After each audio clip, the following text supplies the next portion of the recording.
Good morning! So today magluluto po tayo ng chicken feet, atay at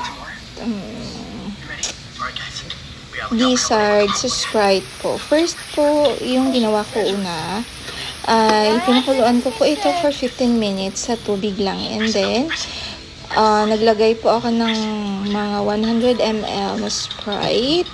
Tapos, nung nag-dry na, dihiwalay ko muna yung manok, and then naglagay ako ng mantika, naglagay ako ng luya, ahos at sibuyas, and then let it lang po yung brownish, and then nilagay ko sa taas nito yung mga chicken, then gisa-gisa hanggang sa manuot yung mga ingredients. And then, naglagay po ako ulit ng natirang Sprite.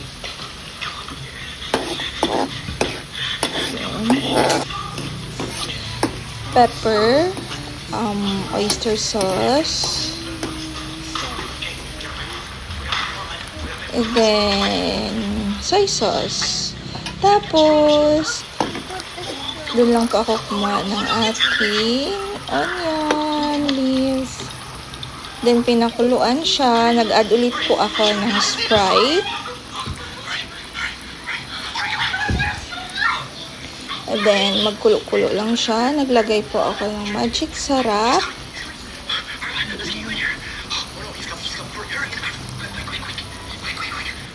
And then, paminta leaves, parsley.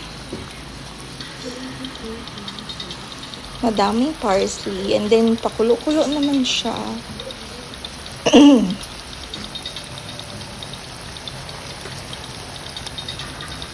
Yan, sarap.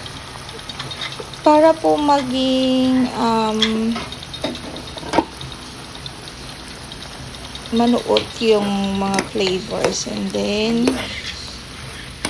imekos-nekos mo na siya para even yung kanyang flavor. Pagkatapos ay pagkuluan naman.